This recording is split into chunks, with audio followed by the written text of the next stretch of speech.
Monsieur le Conseil fédéral, Monsieur le Directeur, Mesdames et Messieurs, bonjour et bienvenue. Avant de passer au thème de cette conférence de presse qui vous a été annoncée, je profite d'abord d'accueillir sur ce podium aux côtés de Monsieur le Conseiller fédéral, Monsieur Pascal Stroupler, le directeur de l'Office fédéral de la santé publique, et je passe tout de suite aux informations concernant la séance qui s'est déroulée ce matin. Ce matin, le Conseil fédéral a décidé d'adapter la composition de l'une de ses délégations. Vous savez qu'il y a 9 délégations du Conseil fédéral qui préparent les thèmes de discussion au Conseil fédéral ou qui préparent des thèmes de discussion avec des partenaires externes. Il s'agit en l'occurrence de la délégation de sécurité du Conseil fédéral. Monsieur Burkhalter, le chef du département fédéral des affaires étrangères, siégera désormais au sein de cette délégation à la place de Monsieur Schneiderman, le chef du département fédéral d'économie. Le Conseil fédéral avait constitué nouvellement ces délégations il y a un peu plus d'une année en intégrant les suppléants des présidentes et présidents au sein des délégations. Mais pour les questions internationales, elles restent au centre des questions de sécurité, ce que le Conseil fédéral constate après une année. Et donc, il a décidé d'adapter, de revenir à l'ancienne composition de cette délégation de sécurité et de remplacer donc M. Schneiderman par M. Burkhalter. Dans le courant de l'après-midi, vous allez recevoir encore un communiqué portant sur la révision totale de l'ordonnance sur l'organisation des marchés publics et de l'administration fédérale. Enfin, je vous annonce aussi que 2 affaires qui avaient été préannoncées hier ont fait l'objet simplement d'une première discussion et seront traitées à nouveau lors d'une des prochaines séances du Conseil fédéral. Il s'agit d'une part de l'ouverture de la procédure de consultation sur la loi fédérale sur le casier judiciaire informatisé VOSTRA, ainsi que du message et projet d'arrêté fédéral concernant l'initiative populaire pour la protection des salaires équitables. Je vous rappelle à ce propos que le 4 juillet dernier, le Conseil fédéral avait déjà arrêté sa position de principe. Il propose de rejeter l'initiative et il a communiqué cette position le 4 juillet. La position, évidemment, n'a pas changé d'un iota. Simplement, le Conseil fédéral souhaite encore enrichir le message d'un certain nombre d'arguments et donc il va compléter ce message avant de vous le présenter ici devant la presse. Voilà pour les informations que j'avais à vous donner. Et je prends volontiers vos questions sur la séance qui s'est déroulée ce matin. Madame Pestalozzi. Ja, der Bundesrat begonnen, die Finanzmarktstrategie zu diskutieren heute. Nein, das war kein Sujet heute. Y a-t-il d'autres questions? Si ce n'est pas le cas, nous passons donc au thème de ce jour. Et sur ce thème, Monsieur le Conseil fédéral s'exprimera, Monsieur Stroupler également, et nous prendrons vos questions tout de suite à la suite. Monsieur le Conseil fédéral, vous avez la parole. Oui, merci beaucoup, Monsieur le vice-chancelier, Monsieur le directeur de l'OFSP. Mesdames, Messieurs, un grand plaisir pour moi de vous retrouver cet après-midi pour vous parler du domaine ambulatoire, de la santé, pour vous dire que le Conseil fédéral souhaite une solution à long terme pour maîtriser l'augmentation des demandes de prestations dans le domaine ambulatoire et donc une solution à long terme pour maîtriser aussi l'augmentation des coûts dans le domaine ambulatoire.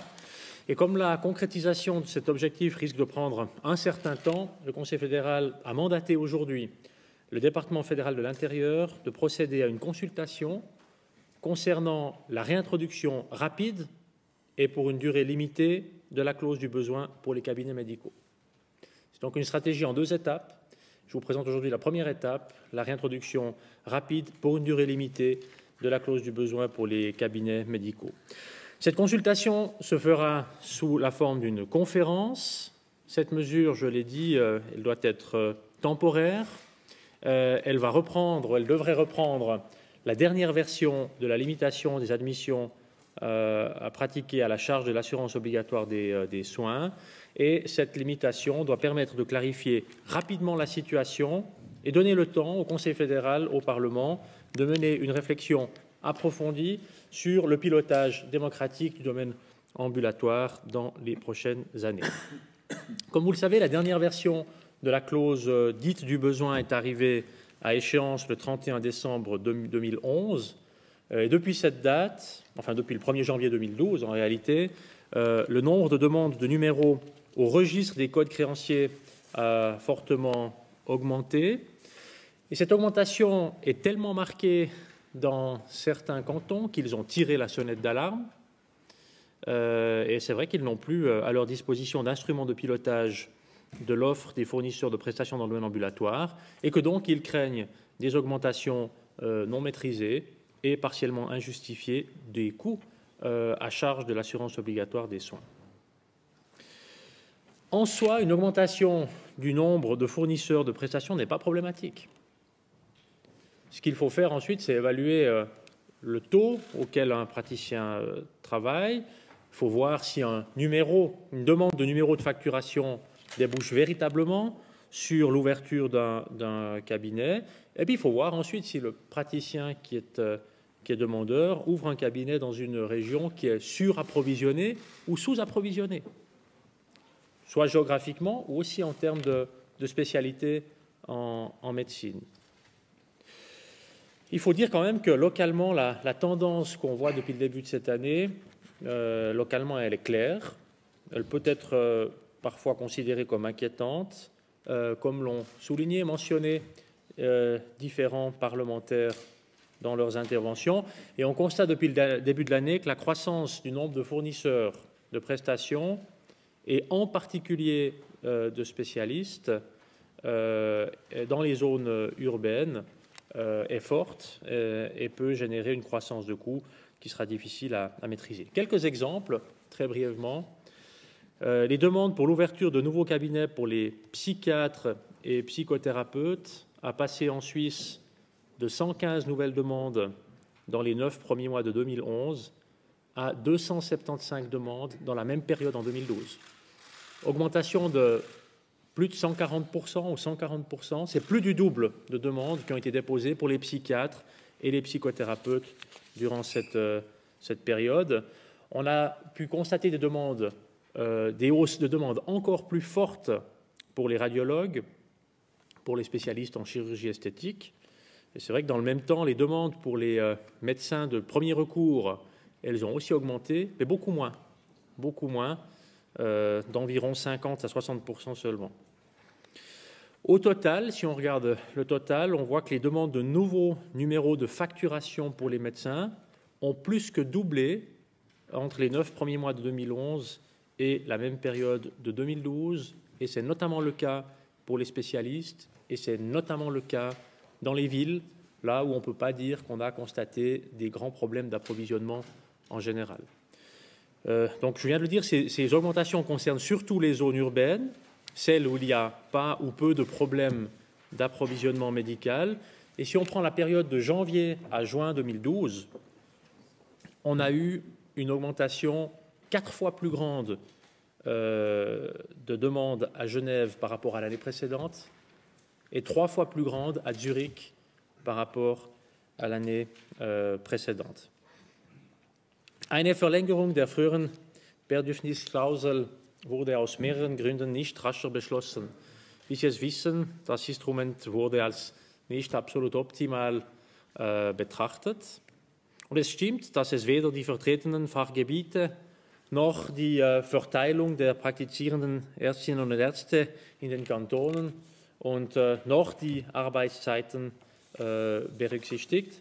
Und dazu kommt, dass das Reformprojekt zur integrierten Versorgung im Dezember 11 vom Parlament verabschiedet wurde. Und diese Reform umfasste Instrumente, mit denen das Leistungsangebot hätte gesteuert werden können, sei es durch die koordinierte Betreuung und Behandlung in der gesamten Versorgungskette, sei es auch dank der Koordination zwischen den verschiedenen Leistungserbringern.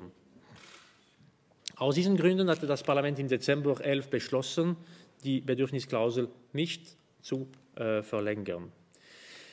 Inzwischen sucht der Bundesrat nach Lösungen. Das Krankenversicherungsgesetz muss 3 wichtige Ziele erfüllen: Zugang der gesamten Bevölkerung zu einem qualitativ hochstehenden Pflegeangebot, zweitens Stärkung der Solidarität unter den Versicherten und drittens klar die Kostendämpfung, wie ich das schon vorher erwähnt habe. Man darf in diesem Rahmen die finanziellen Auswirkungen der Aufhebung der Zulassungsbeschränkung nicht vernachlässigen, ohne dass eine neue Regelung in Kraft getreten ist. Comme vous le savez, la clause du besoin a été utile par le passé. C'est un outil qui est bien connu. Les cantons connaissent bien cet outil. Ils le maîtrisent. Et la mise en œuvre en sera donc d'autant plus efficace et rapide. Et le Conseil fédéral propose de la réintroduire par le biais d'une loi fédérale urgente. Il propose de reprendre, avec quelques modifications de forme, la dernière disposition qui avait été appliquée, et c'est ainsi que seraient soumis à limitation les médecins, les pharmaciens, l'activité des médecins dans le domaine ambulatoire des hôpitaux et dans les institutions, mais seraient alors, selon la dernière version de la clause du besoin, seraient exclus de la limitation les détenteurs d'un titre de médecine interne générale, de médecins de praticiens et de pédiatrie, ce qu'on appelle donc les médecins de premier recours. Et le but de cette mesure n'est évidemment pas de freiner l'installation de médecins de premier recours, que l'on cherche par ailleurs actuellement à soutenir et à renforcer, parce que précisément dans ce domaine-là, on constate qu'il existe aujourd'hui des besoins et des manques qui ne sont pas couverts. Le Conseil fédéral souhaite que le législateur opte rapidement pour une solution qui soit applicable à long terme, qui offre des moyens concrets, ciblés pour maîtriser la croissance de la demande de prestations et donc la croissance des coûts. C'est la raison pour laquelle le Conseil fédéral propose une clause du besoin pour une durée limitée, limitée à 3 ans. Et durant cette période, mais ça veut dire déjà l'année prochaine, il doit être possible d'élaborer, en collaboration avec les différents partenaires, le projet de la deuxième phase, qui va devoir répondre à des questions comme celle du pilotage général du domaine ambulatoire, qui devrait aussi comprendre l'encouragement à réviser les tarifs, devrait comprendre également une meilleure répartition des fournisseurs de prestations sur le territoire, la promotion de la médecine de premier recours et la coordination entre les différents types de fournisseurs de prestations. Voilà, mesdames et messieurs, la décision que le Conseil fédéral a prise ce matin en soumettant ce projet à consultation. Le Conseil fédéral a donc pris ses responsabilités dans ce domaine, propose une démarche en 2 étapes. La première étape que je vous présente aujourd'hui, réintroduction dans une loi fédérale urgente pour 3 ans au maximum de la dernière version connue de la clause du besoin. Et puis deuxième étape qu'il faudra réaliser dès l'année prochaine, présentation pour fin 2013, début 2014 au plus tard au Parlement d'un projet de pilotage du domaine ambulatoire qui devrait s'appliquer à plus long terme. Voilà ce que j'avais à vous dire aujourd'hui. Merci beaucoup de votre attention. Merci, Monsieur le Conseiller fédéral. La parole est au directeur de l'Office fédéral de la santé publique. Monsieur Stroppler, je vous en prie.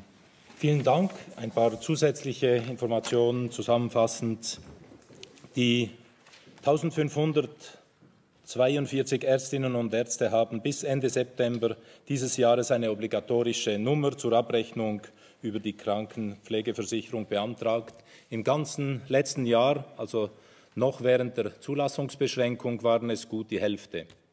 Diese Zahlen sprechen eine deutliche Sprache und es hat sich gezeigt, dass insbesondere in ein paar Kantonen der Handlungsbedarf sehr stark ist. Es muss schnell gehandelt werden, damit die Kantone die Zulassung von Spezialärztinnen und Spezialärzten wieder steuern können. Wenn wir das Beispiel des Kantons Zürich nehmen, dort haben in den ersten 9 Monaten insgesamt 329 Ärztinnen und Ärzte eine Zulassungsnummer beantragt. Davon waren 278 Spezialisten.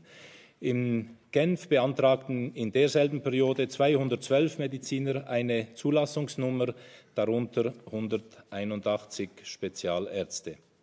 Da die Zeit drängt, hat der Bundesrat beschlossen, die neue Regelung im Dringlichkeitsverfahren dem Parlament zu unterbreiten. In der kommenden Wintersession erfolgt die Zuteilung des Geschäftes an die zuständige Kommission der beiden Räte. In der Frühjahrssession 2013 sollte die Vorlage vom Parlament verabschiedet werden können, um auf den 1. April 2013 in Kraft treten zu können. Bevor diese Gesetzesregelung ans Parlament überwiesen kann, die Botschaft, muss eine Vernehmlassung durchgeführt werden. Herr Bundesrat Berset hat es erwähnt, es handelt sich um eine konferenzielle Vernehmlassung, die am kommenden 5. November durchgeführt werden kann. Dazu werden über 70 Vernehmlassungsteilnehmer an eine Sitzung unter dem Vorsitz von Bundesrat Berset nach Bern eingeladen. Und an dieser Konferenz können Sie Ihre Anliegen, Fragen, Bemerkungen direkt vorbringen. Anschließend wird die definitive Vorlage zuhanden des Parlaments erarbeitet.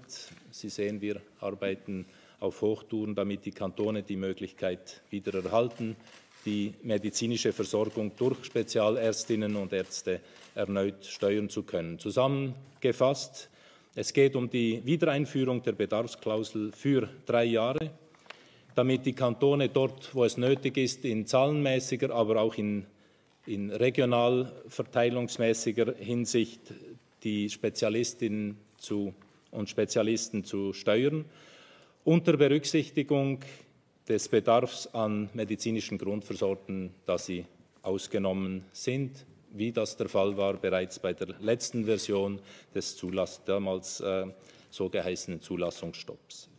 Also es geht darum, sofort zu handeln, damit sofort die Kantone etwas machen können, wo der Bedarf besteht, und auch damit in der Zwischenzeit ein gewisser Druck entsteht, ist es auf 3 Jahre begrenzt, und in dieser Zeit wird man nach längerfristigen Lösungen suchen müssen. Vielen Dank. Merci, Monsieur le Directeur. Nous pouvons passer à vos questions. Et déjà une question, Monsieur Moser. Oui, Monsieur Berset, si j'ai bien compris, vous allez continuer d'urgence avec le système actuel, alors que les médecins, les cantons et vous-même, dans une émission de télévision, nous avez annoncé un tout nouvel système, un meilleur pilotage. Est-ce qu'il a eu des problèmes en route? Est-ce qu'il y a des divergences entre les différents acteurs? Non, il n'y a pas de divergence. Je ne sais pas à quoi vous faites référence exactement en disant qu'on avait proposé un nouveau système. Il y a plusieurs choses qui courent en parallèle. Et cette réflexion va être menée. Elle va être menée, j'ai dit, avec la réflexion sur les tarifs, avec la réflexion aussi sur le pilotage général du domaine ambulatoire. Ça ne se fait pas en 2 mois. On a besoin de temps pour cela. C'est la 2e étape. Simplement, on ne peut pas faire cette discussion pendant 2 ans en ne réagissant pas à la situation que nous avons aujourd'hui. C'est pour ça qu'il y a la première étape. Et la première étape, c'est la réintroduction rapide de ce qui est connu, ce qui a été appliqué, ce que les cantons connaissent, de manière à ce qu'on puisse le mettre en œuvre rapidement. Donc non, il n'y a pas de problème particulier. Il y a par contre besoin de temps pour mettre en place un pilotage à long terme dans le domaine ambulatoire. Le projet Managed Care allait dans cette direction. La volonté du Parlement était d'aller dans cette direction avec ce projet. Il a été très clairement rejeté par le peuple au mois de juin. À partir de là, il faut donc de nouvelles solutions, mais ça ne se développe pas en quelques semaines ou en quelques mois. Autre question, Madame Imsand. Oui, est-ce qu'on connaît la proportion de médecins étrangers parmi les médecins qui ont demandé un nouveau numéro de facturation cette année?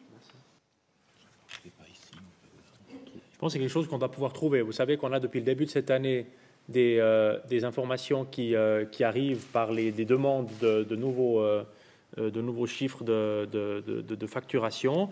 On a surtout, au-delà de la nationalité des médecins, ce qui n'est peut-être pas la question absolument déterminante sur le pilotage du domaine ambulatoire, on a surtout maintenant des chiffres sur le nombre de demandes et qu'on a pu récolter par canton. Et si je prends par exemple le canton de Genève, je me disais que Genève et Zurich étaient particulièrement concernés.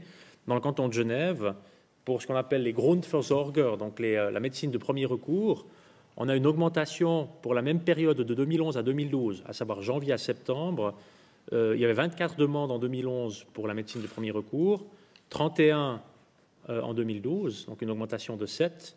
Si maintenant vous prenez les spécialistes, il y en avait 51 en 2011, 190 déjà à fin septembre 2012, seulement pour l'année 2012. Si vous prenez Zurich, c'est le même type de choses. On voit que pour la médecine de premier recours, il y en avait 46 entre janvier et septembre 2011 qui avaient demandé à s'installer, 51 entre janvier et septembre 2012, donc une augmentation de 5 unités.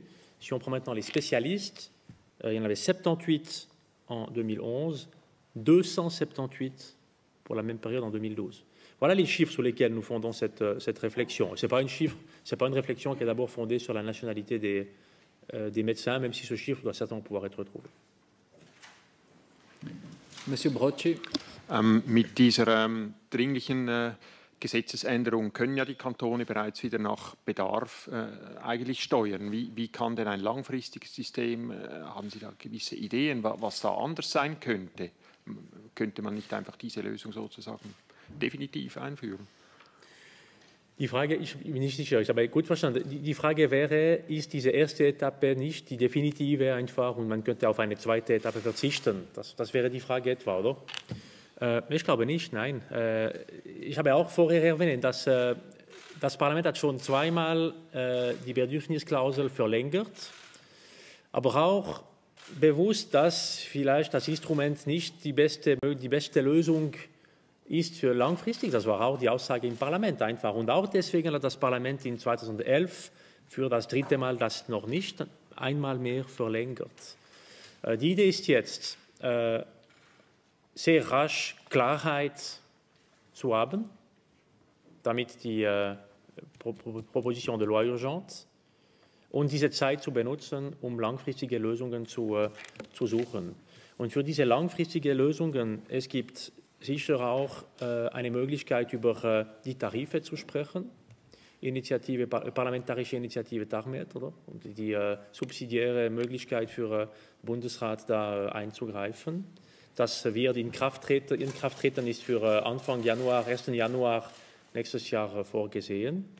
Auch eine Überlegung über die Verteilung von Grundversorger und Spezialisten auf, ich meine geografisch, auch in der Kantone und auch geografisch. Und es gibt sicher auch eine Verbindung mit Projekten, die schon laufen.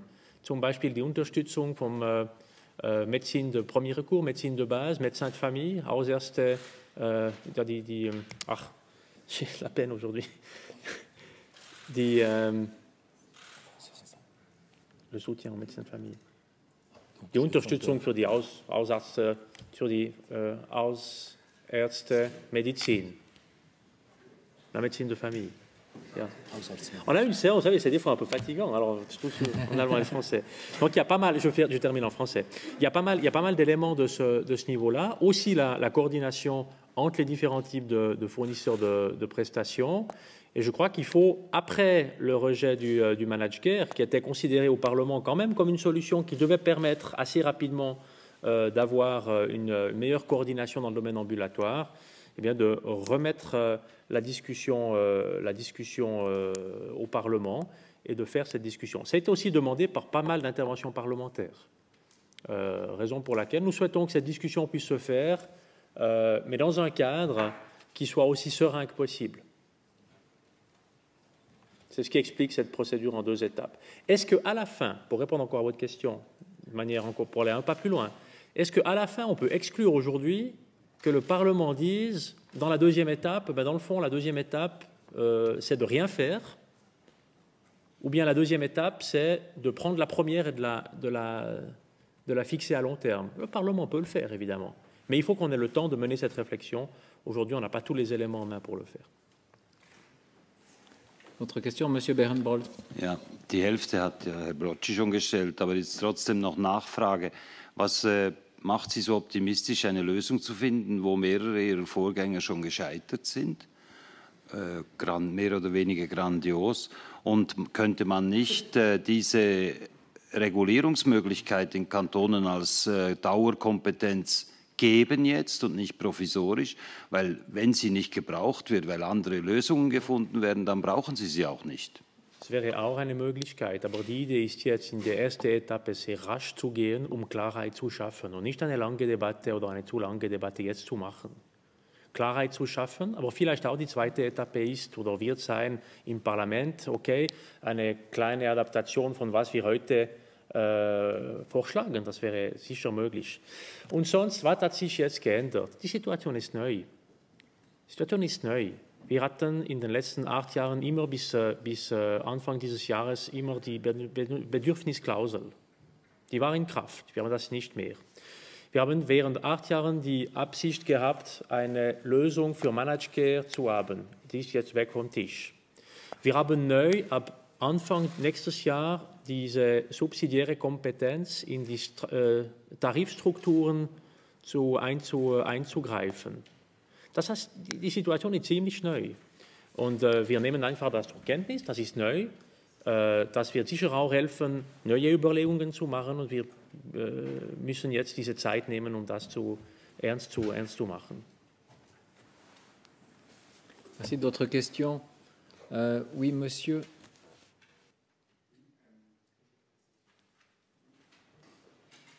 Ja, meine Frage.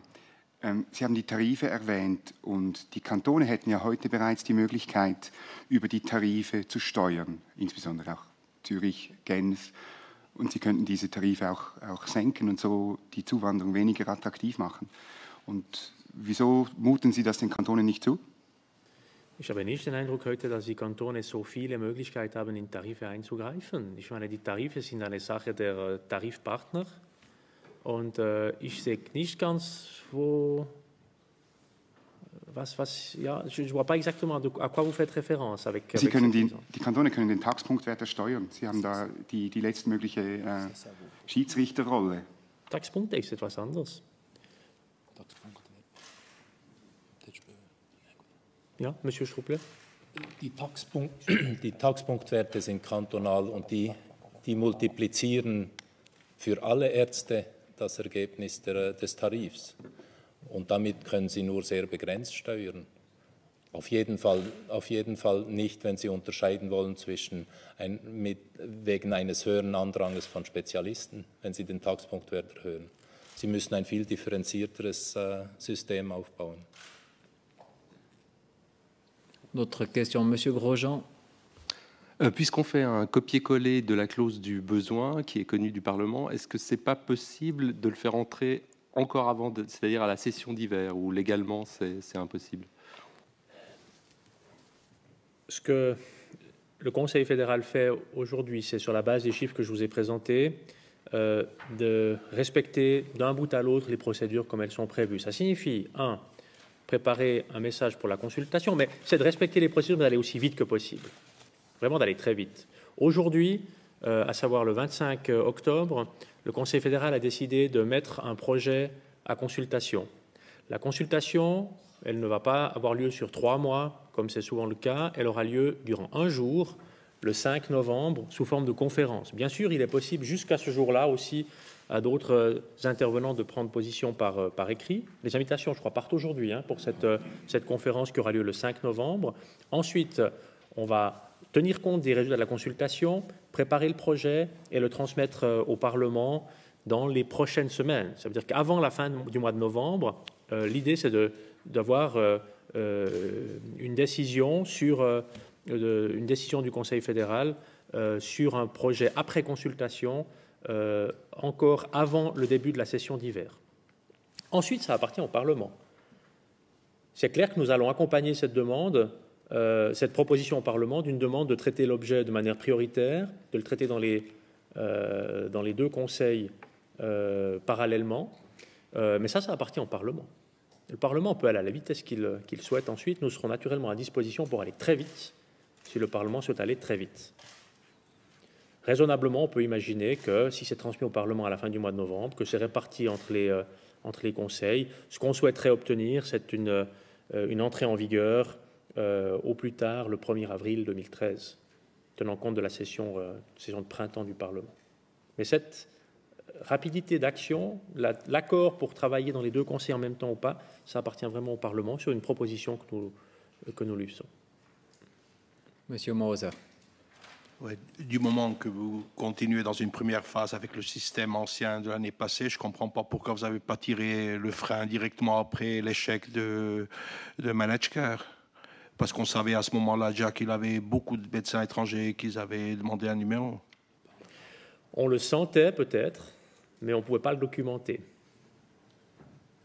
On le sentait, mais on ne pouvait pas encore le documenter de manière aussi précise que c'est le cas aujourd'hui. Nous avons constaté après l'été que le trend se poursuit, à savoir ce qu'on pouvait imaginer dans les premiers mois de 2012 être un léger rattrapage semble se poursuivre.